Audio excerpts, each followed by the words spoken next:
Hello, I'm Jonathan Valverde, and I wanted to review this article in the Wall Street Journal called The Growing Risk for Jews Who Show Their Jewishness.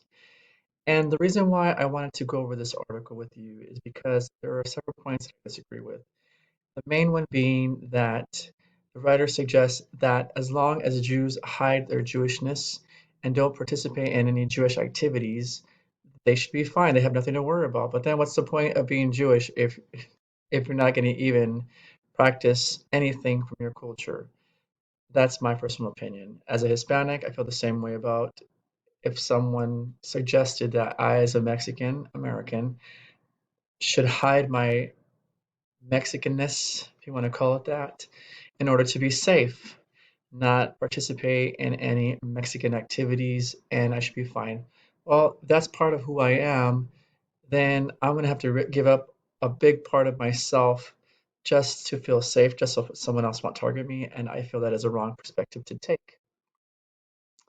And he talks about the different attacks that have occurred against Jews in this country, in the United States, and seems to downplay them here when he says, um, even the very occasional synagogue attack, while statistically insignificant, makes every religious service a little more tense.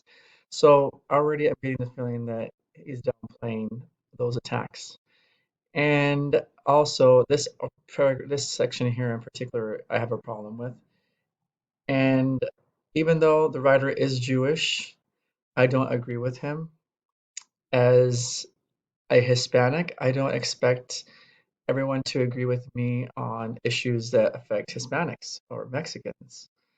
And I don't feel that I, as a Mexican, should only accept opinions or perspectives from other Mexicans on Mexican things, because there are a lot of Mexicans that I disagree with. So the fact that this writer is Jewish doesn't mean, even though I support Israel and the Jewish people's right to exist, I do not agree with this particular Jewish writer.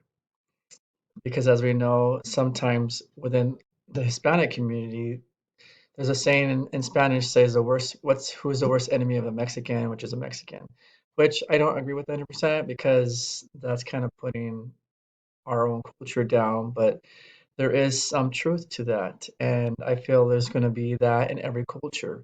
That sometimes your own worst enemy is a person from your own culture as well that decides to take a stand that really doesn't make any sense. It's actually detrimental to your existence. And I feel that this man here, Oppenheimer, is taking a stance like that. So here it says the reality of Jewish American security is more complicated. And if you can just read this part about what he says before that, so you can understand what he's talking about. Basically, reviewing the different attacks that have happened in this country against Jews, and and saying that, well, yes, some Jews are being attacked, singled out because they look more Jewish. Most people, as long as they act, you know, less Jewish, they should be fine. So let's see what it says. The recent heightened antipathy towards Jews hasn't been focused on the general Jewish population. That's what I just said. Rather, it has targeted the shrinking minority of Jews who regularly do Jewish things in Jewish spaces, go to synagogue, for example, or shop at kosher markets. For Jews who Jew it, to use a friend's favorite locution, even the very occasional synagogue attack, while statistically insignificant, makes every religious service a little more tense. Okay, so I disagree with a lot of things in this section here. But to drive that point home, I'm going to replace the word Jewish with Mexican so you can see how insidious this is towards Jews. But since it seems that insulting Jews and disrespecting Jews and their culture um, is acceptable nowadays. I don't agree with that, and I want to point out by switching the word Mexican to Jewish to Mexican, how insidious and how disrespectful that is to Jews. Because if you would feel it was disrespectful towards Mexicans, then you should also feel the same way that it's disrespectful towards Jews. But the reality of Mexican American security is more complicated. The recent heightened antipathy toward Mexicans hasn't been focused on the general Mexican population. Rather, it has targeted the shrinking minority of Mexicans who do regularly do Mexican things in Mexican spaces. Go to church, for example, or shop at Mexican markets. For Mexicans who Mexican it, to use a friend's favorite saying, I guess it's easier to say that, even the very occasional church attack, while statistically insignificant, makes every religious service a little more tense. So, do you see how ridiculous and how insulting that sounds towards Mexicans to say that, oh, it's not an attack on all the Mexicans, just the ones that go to church and Mexican market. As long as you don't do those things, you should be fine, which I do not agree with because there are a lot of Jews that don't go to synagogue and yet wear certain articles of clothing like a necklace, a Star of David, or a kippah, or simply just speak their own language, Hebrew, which is going to give away that they are Jewish. And those people should not have to hide their star. They should not have to forego going to a kosher market, just like I should not have to forego going to a Mexican market in order to be safe. And they should also be able to wear whatever they want without fearing for their safety. So that is a big disagreement that I have with this person that wrote this article. And the rest of the article talks about how throughout history things have gotten actually better for Jews. But again, the underlying message that he is communicating is that as long as you are not openly Jewish, you should be fine. For example, it says liberated Jews are abandoning Jewish spaces. Only a fifth of Jews attend worship services at least monthly, and only 12% weekly. The Jewish centers are struggling, and in short, outside the Orthodox world, we are becoming a people who never encounter anti-Semitism in school or at work. Okay, you need to ask some people that are actually living in the real world because I do not know where this man is living.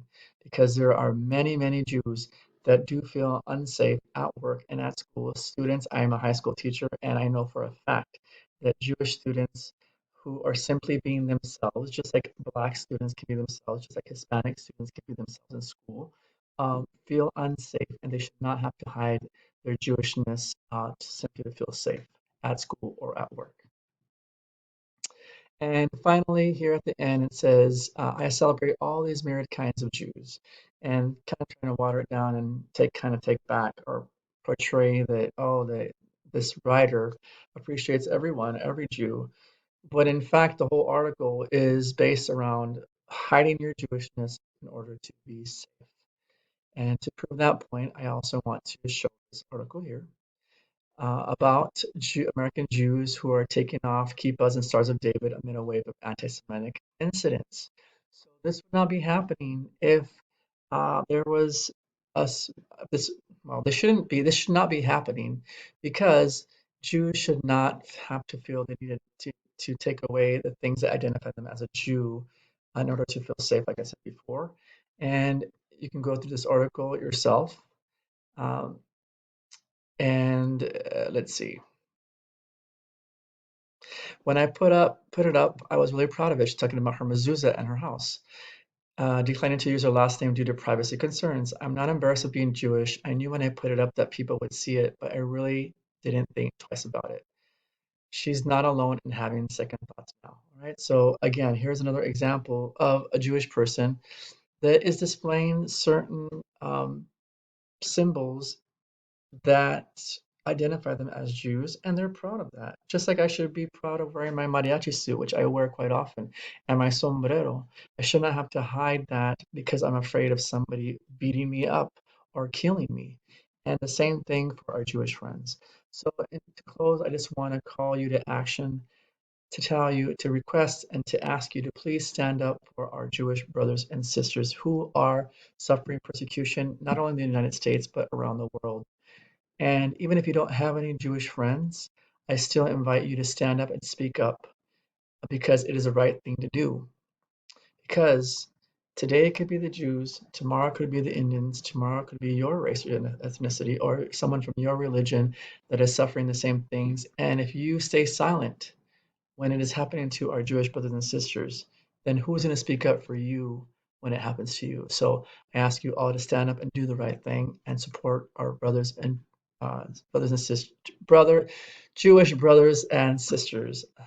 So once again, to Jonathan Already, and I want to thank you for listening, and I ask you to share this and stand up and do the right thing. Thank you.